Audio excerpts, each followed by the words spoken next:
Welcome to the Original Gangsters podcast. I'm your host, Scott Burnstein. Happy New Year. And I want to kick off 2025 giving an OG salute to the OGs.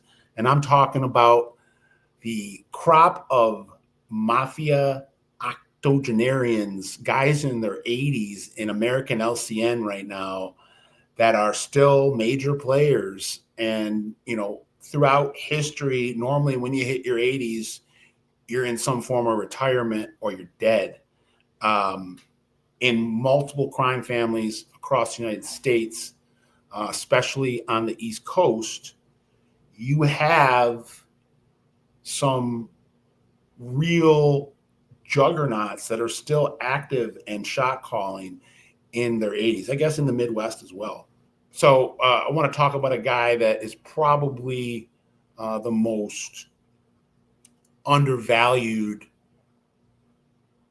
influencer in American LCN right now. Nobody talks about him. He's 89, out of the West Side, the Genovese crime family, Alphonse, Ali Shades, Malangani. And, I've heard he's in a wheelchair sometimes. He has to use a walker sometimes. But this guy is the man behind the man behind the man.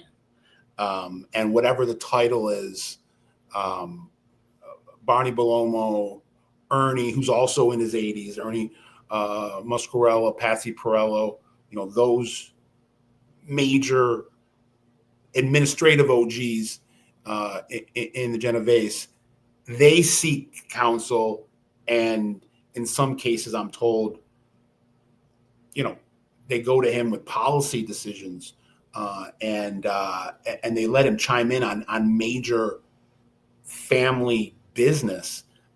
Is the skipper, Ali Shades, and is a guy that goes all the way back,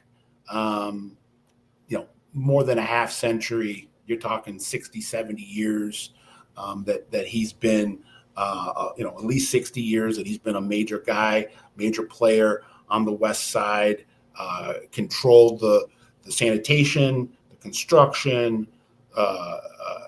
had a big role in the fish market, was mentored by another, it shows you, you're an understated guy, you're a guy that knows how to keep your head down, and you want to, again, I know it's a cliche, you want to make money, not headlines. You learn from guys that knew how to make money, not headlines. And he learned from Crazy Tommy Contaldo and Toto Marino, who were two kind of, again, underrated, big time shot callers in the Genovese. And that's who Ali Shades learned from. He was very close to the chin. I just know, even though he's 89, this guy has just as much sway as anybody. And people have a lot of respect for him still, and he's pushing 90. So we just talked about the West Side. There's Ernie, who we've talked about a lot lately, the underboss, most powerful underboss in America. Patsy, just the consummate, elder statesman, runs Arthur Avenue, the godfather of Arthur Avenue. He's the consigliere. And then, Ali Shades, the man behind the man behind the man. But you can go, around the horn in almost every crime family in New York. When you're going over to the Gambinos, you're talking about, Lenny the conductor, Lenny Di Maria, who is the underboss. We reported recently at our companion web magazine, the Gangster Report, that little Nicky Corozzo is pushing to get into that, to the admin with the Gambinos and Lorenzo and that Sicilian faction. Mickey Boy, people say he's no longer the consigliere, but a guy that's in his 80s, whether he's still the consigliere or not, he's a guy that's in his 80s, but might as well be in his 50s. That's what kind of presence and sharpness that he brings.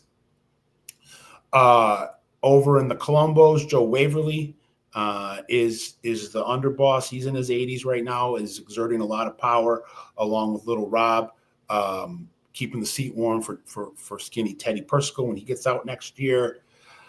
Lucchese's Bowat Barada kind of came out of nowhere after being in administration in the late 80s, early 90s, going away to prison, coming out. Nobody really heard much from him. And then earlier this decade, he pops up in surveillance photos, meeting with all the top guys, and it said that he's the consigliere now.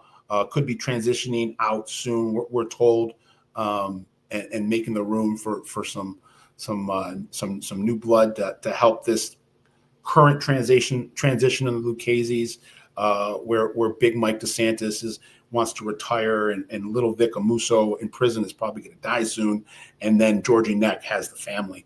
But Bowat has been a guy that, again, in his 80s, and I hear about how disciplined he is, and if he wants to take meetings, sometimes you're going to have to drive 2 hours, 3 hours around in circles, multiple states, and if you want to get an audience with him.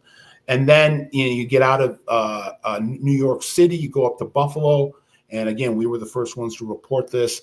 But another guy in his late 80s, Salvatore Napoli, aka Sammy Naples, he's the man behind the man in Buffalo, and is still holding court every morning at a Tim Hortons, and he loves his bake shops. Back in the 80s, 90s, he was at a bakery, and now he's locking it, holding it down at Tim Hortons, and everybody goes to him, and he's like the oracle.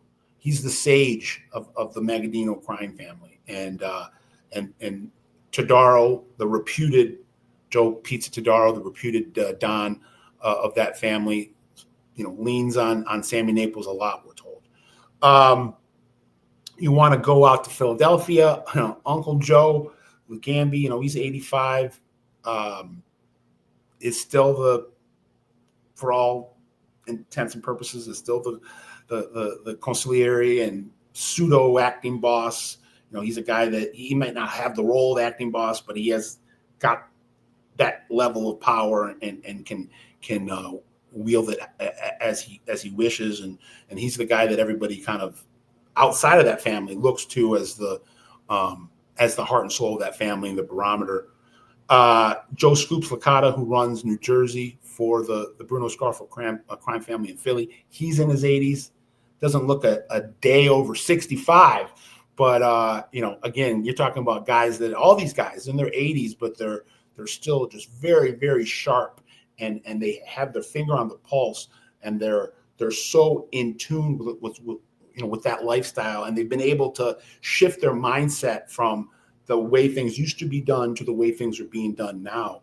When you go out to the Midwest, well, it's just one more guy in Buffalo to mention who's out on the West Coast right now, Bobby Snowball Panaro, who runs West Coast affairs for the Buffalo family. A lot of people tell me he's the most powerful LCN figure on the entire West Coast. He's out of Vegas, but whether you're talking about LA or Vegas or Arizona or any area where there's any OC out west, but Bobby Panaro is kind of the number one guy. Moving into the Midwest, this is the last two guys we'll talk about. In Chicago, the boss, the Godfather, Solly D, Salvatore De Laurentiis. He's in his 80s and is still sharp as ever. Just recently, I'm told, beat a bout of cancer, and is better for the wear.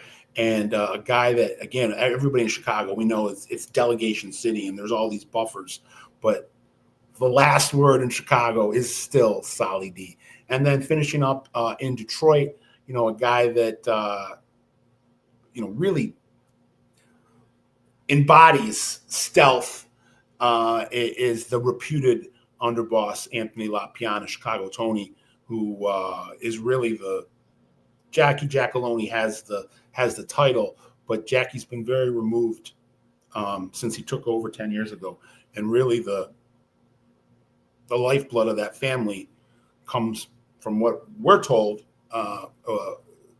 comes from Chicago Tony. Chicago Tony's never been convicted of any federal crime, so we should say that, and is just like old man Todaro in Buffalo.